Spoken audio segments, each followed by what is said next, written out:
2008ನೇ ಇಸ್ವಿಯಲ್ಲಿ ನರ್ಸಿಂಗ್ ವಿದ್ಯಾಭ್ಯಾಸವನ್ನು ಮುಗಿಸಿದಂಥ ಪ್ರಿಯಾ ಭಾರತದಿಂದ ಯಮನ್ ದೇಶಕ್ಕೆ ತೆರಳುತ್ತಾಳೆ. ಅಲ್ಲಿಗೆ ಹೋದಂಥ ಪ್ರಿಯಾ ಅಲ್ಲಿಯ ಗೌರ್ಮೆಂಟ್ ಹಾಸ್ಪಿಟಲ್ ಒಂದರಲ್ಲಿ ನರ್ಸಿಂಗಾಗಿ ಕೆಲಸಕ್ಕೆ ಸೇರಿಕೊಳ್ತಾಳೆ.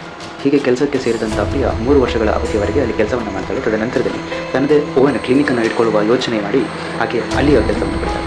2011ನೇ ಇಸ್ವಿಯಲ್ಲಿ ಪ್ರಿಯಾಳ ತಂದೆ ತಾಯಿ ಪ್ರಿಯಾಳನ್ನು ವಾಪಸ್ ತಮ್ಮ ಮನೆಗೆ ಕರೆಸ್ಕೊಳ್ತಾರೆ. ಪ್ರಿಯಾ ವಾಪಸ್ ಭಾರತಕ್ಕೆ ಬರ್ತಾರೆ.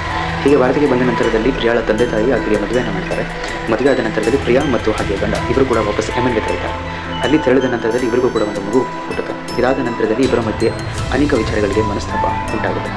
ಹೀಗೆ ಮನಸ್ತಾಪ ಬೆಳೀತಾ ಇಬ್ಬರ ನಡುವೆ ಸಂಘರ್ಷಗಳು ಉಂಟಾಗುತ್ತೆ. ಆ ಕಾರಣದಿಂದ ಪ್ರಿಯಾಳ ಗಂಡ ಮತ್ತು ಅವರ ಮಗು ಇಬ್ಬರು ಕೂಡ ಭಾರತಕ್ಕೆ ವಾಪಸ್ ಬರ್ತಾರೆ. ಬಟ್ ಪ್ರಿಯಾ ಅಲ್ಲೇ ಉಳ್ಕೊಳ್ತಾರೆ. ಯಮನ್ ದೇಶದ ಸರ್ಕಾರಿ ಆಸ್ಪತ್ರೆಯಲ್ಲಿ ಕೆಲಸ ಮಾಡ್ತಾ ಇದ್ದಂಥ ಪ್ರಿಯಾ 2014ನೇ ಇಸ್ವಿಯಲ್ಲಿ ಕೆಲಸವನ್ನು ಬಿಡ್ತಾಳೆ. ತಾನೇ ಒಂದು ಸ್ವಂತ ಕ್ಲಿನಿಕನ್ನು ಮಾಡುವ ಉದ್ದೇಶವನ್ನು ಹೊಂದಿರ್ತಾಳೆ. ಯಮನ್ ದೇಶದ ಲೋಕಲ್ ಲಾ ಪ್ರಕಾರ ಅಲ್ಲಿಯ ದೇಶದಲ್ಲಿ ಬಿಸ್ನೆಸ್ಸನ್ನು ಮಾಡಬೇಕು ಅಂತ ಹೇಳಿದರೆ ಅಲ್ಲಿಯ ಲೋಕಲ್ ಪ್ರಜೆ ಆ ಒಂದು ಕಂಪನಿಯ ಡೈರೆಕ್ಟರ್ ಆಗಿರಬೇಕಾಗಿರುತ್ತೆ. ಈ ಕಾರಣದಿಂದಾಗಿ ಪ್ರಿಯಾ ಅಲ್ಲಿಯ ಲೋಕಲ್ ಯಮನ್ ನಾಗರಿಕ ಒಬ್ಬನನ್ನು ತನ್ನ ಬಿಸ್ನೆಸ್ ಪಾರ್ಟ್ನರನ್ನಾಗಿ ಆಯ್ಕೆ ಮಾಡಿಕೊಳ್ತಾಳೆ. ತಲಾಲ್ ಅಬ್ದೋಮದಿ ಅನ್ನುವ ವ್ಯಕ್ತಿ ಟೆಕ್ಸ್ಟೈಲ್ಸ್ ಇಂಡಸ್ಟ್ರಿಯನ್ನು ಹೊಂದಿರ್ತಾನೆ. ಬೇಸಿಕಲಿ ಒಬ್ಬ ಬಿಸ್ನೆಸ್ ಮ್ಯಾನ್ ಆಗಿರ್ತಾನೆ. ಈತನ ಮೂಲಕ ಪ್ರಿಯಾ ತನ್ನ 14 ರೂಮ್ನ ಒಂದು ಕ್ಲಿನಿಕನ್ನು ಆರಂಭಿಸ್ತಾಳೆ. ಅದಕ್ಕೆ ಮದಿ ಆರ್ಥಿಕ ಸಹಾಯವನ್ನು ಮಾಡಿರ್ತಾನೆ. ಇಬ್ಬರು ಕೂಡ ಸೇರಿ ಆ ಒಂದು ಕ್ಲಿನಿಕನ್ನು ನಡೆಸ್ತಾ ಇರ್ತಾರೆ. ಕಾಲಕ್ರಮೇಣ ಈ ಬಿಸ್ನೆಸ್ ಮ್ಯಾನ್ ಮದಿ ಏನಿರ್ತಾನೆ ಈತ ಪ್ರಿಯಾಳಿಗೆ ಟಾರ್ಚರನ್ನು ಕೊಡಲಿಕ್ಕೆ ಸ್ಟಾರ್ಟ್ ಮಾಡ್ತಾನೆ. ಹಲ್ಲೆಯನ್ನು ಮಾಡುವಂಥದ್ದು, ಫಿಸಿಕಲಿ ಆಕೆಯ ಮೇಲೆ ಹ್ಯಾರಾಸನ್ನು ಮಾಡುವಂಥದ್ದು, ಮೆಂಟಲಿ ಟಾರ್ಚರನ್ನು ಮಾಡುವಂಥದ್ದನ್ನು ಆರಂಭಿಸ್ತಾನೆ. ಪ್ರಿಯಾ ಇದೆಲ್ಲದಕ್ಕೂ ಕೂಡ ಬೇಸತ್ತು ಆಕೆಯ ವಿರುದ್ಧ ಪೊಲೀಸ್ ಕಂಪ್ಲೇಂಟನ್ನು ಅಲ್ಲಿಯ ಲೋಕಲ್ ಗೌರ್ಮೆಂಟ್ನಲ್ಲಿ ಪೊಲೀಸ್ ಕಂಪ್ಲೇಂಟನ್ನು ಕೊಡುವ ಪ್ರಯತ್ನವನ್ನು ಕೂಡ ಮಾಡ್ತಾಳೆ. ಆದರೆ ಅಲ್ಲಿಯ ಲೋಕಲ್ ಪೊಲೀಸ್ ಆಕೆಯ ಸಪೋರ್ಟ್ಗೆ ಬರೋದಿಲ್ಲ.